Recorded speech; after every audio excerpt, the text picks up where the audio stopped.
What's up, you guys? Blake, the straight from Cold Zodiac here, and today I've got a crazy video of an up and down of the Halo franchise I think all of you are going to want to check in on.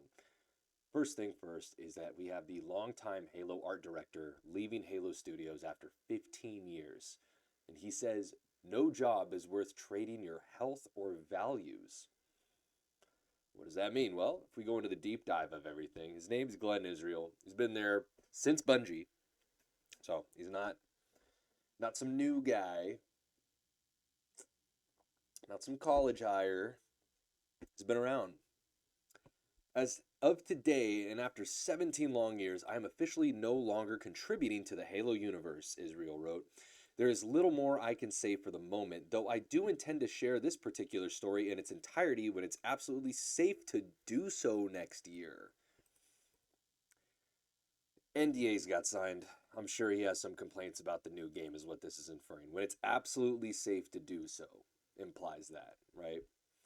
Unless it's like some kind of mob hitman kind of thing. Yeah, but let's get serious for a second. No illusion of security nor promise of wealth or fame or power is worth trading away your health, your dignity, your ethics, or values. Huh. Now, this is what he said, right? So why earlier in the summary does it only say health or values? It's not what he said. It's only part of what he said, right? Uh-oh. Losing my my signal here. Let's just go to close-up cam while we talk about this.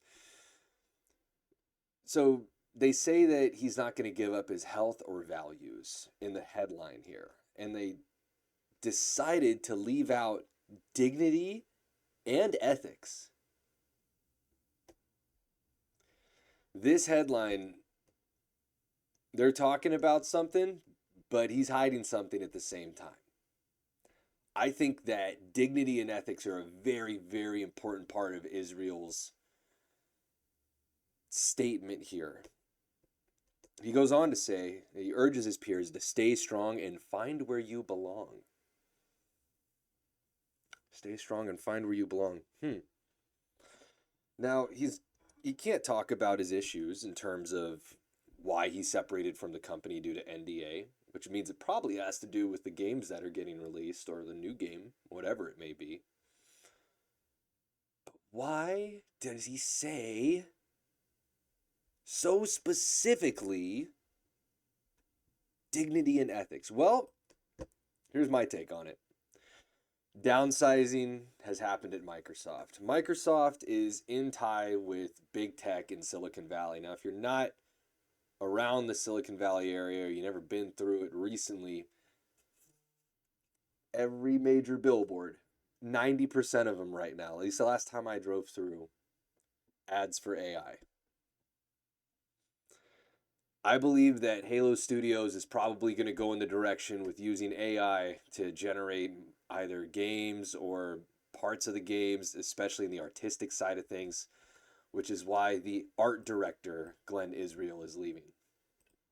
And with the overtake of AI and Microsoft and Silicon Valley being like this, one can assume, based off of the wording here that they chose to leave out, the dignity and ethics, this is about a person's work and the ethics of the industry that you believe yourself to be a part of. Health and values you can construe like in any kind of way and sense like, oh yeah, health obviously. But what he's talking about is his mental health here. The mental health of his 15 years of hard work getting replaced by some suit at Microsoft saying that they need to use AI generation or XYZ because it's an unfortunate truth because the previous management dug a hole so deep that they probably have to do this in order to keep the IP up. And that says a lot. I mean, this just happened, guys. Like this just happened. Like literally just happened. I wake up, I get my coffee, whatever, looking to see the news. I didn't even rehearse. I just saw this and just came after I did a quick read, right? Israel's decision to step away after nearly 2 decades and his promise to share more when it's safe to do so adds to that uncertainty.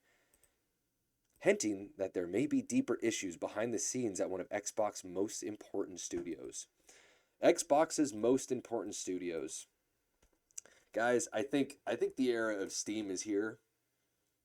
I think that Blizzard had a good run for a little bit.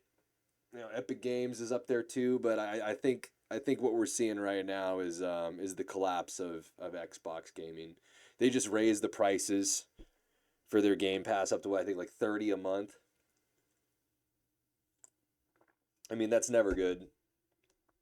It's not looking good. I think what really needs to happen here is Microsoft needs to just do a Hail Mary and they just need to let go and just let the studio like just go at it with whatever resources they got left and not guide them or tell them to do anything and just give it their last best shot here. There's there's good news in all this though. Weirdly enough, there's good news. And I'm gonna go over this second article now with you guys. And the good news that I'm talking about is it's not the game related, it's not the studio relation to the game or anything like that. What's actually going down is the numbers for like Netflix. They thought were not going to do very well after the acquisition of the Halo IP. But I'm going to show you guys this article real quick. This is crazy. Turn this back on and off. It should just show it here. Maybe not. Whatever. I'll just read the article for you guys. We can talk to each other. Doesn't really matter. You guys will probably just listen to this anyway. If you want to check it out, it's on purexbox.com. After becoming a surprise hit on Netflix, could the Halo TV series return? Surprise hit? What? Canceled Halo TV series had shown up on Netflix in the UK and other certain regions back in February, and since then, it's just gotten to the United States this week.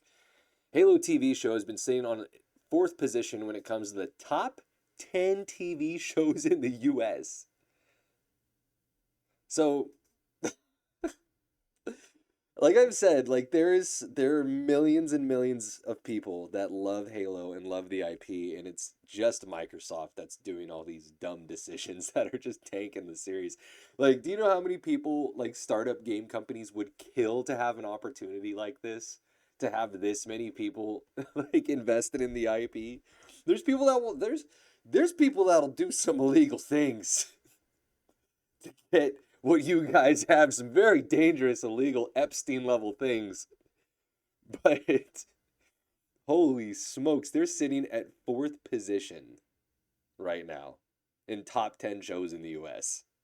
That's that's crazy. It's that's I mean, I'll say it as a standalone show, even though it has nothing to do with the lore, I'll watch it. Like it just because it's Halo.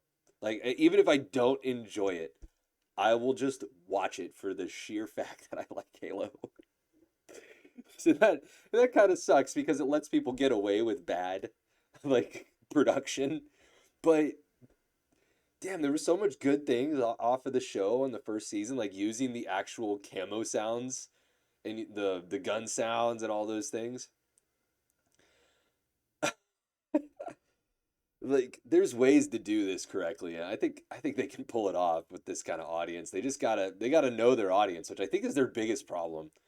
And you guys need help, talk to me. I can plug you in on what the audience wants real easy. If there's anything I know, it's how to get Jaros and how to figure out what people like about Halo, I guess. But it's saying right here, there's no proof to suggest it's in the works for a third season as far as we're aware.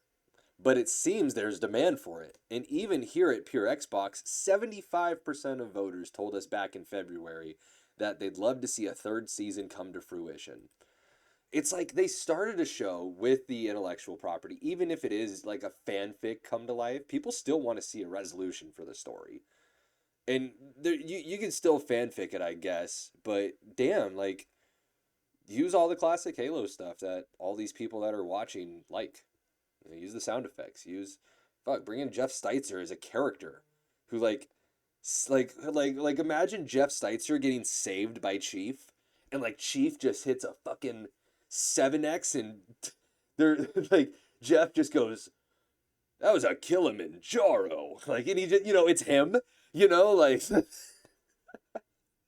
there's ways to like do this correctly. And I just don't think that, I don't know, maybe they need to smoke a little something or get a little in their creative flows like the old guys used to do back in the day. Maybe drink a little and take the edge off.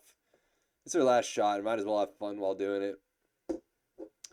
But yeah, guys, thank you so much for tuning in this week. Comment your favorite part of the Halo TV series below. Give me your thoughts on the art director leaving, your thoughts on AI and video games, and what you expect out of your favorite IPs and what they should do going forward. Be sure to always not buy video games of game developer companies that do not take in the morality of gamers. I have not bought the Black Ops 7 pre-game bundle or anything like that yet. I do plan on buying Battlefield, so if you guys like my Call of Duty stuff, I'll still be doing Warzone content and such, but I will not be buying or doing any multiplayer or camo grinding or anything like that. And I suggest you guys do the same. We're at an opportunity right now where they found out that gamers buy, I think 60% of gamers buy 2 or fewer games a year. So your money, when you buy that game, of the 1 to 2 games a year that the average player does, or even if you buy more than that, your impact on the future of gaming is bigger than it's ever been before. Back in the day, we used to rent games from Blockbuster, and that's how we kind of got our experience with a lot of different games. But nowadays, everything's $70, and you can't rent games like that anymore. Even the Xbox Game Passes are going up. So if you guys want to listen to somebody that's seen it all and has the best intentions for everybody, my advice is to invest in things just like Mr. Israel from Halo said, to invest in things where you're cared for and you're respected. This is Blake the Strafe. Be sure to hit that like, follow, sub, share with your friends. Together, we can all make a difference. Have a good one.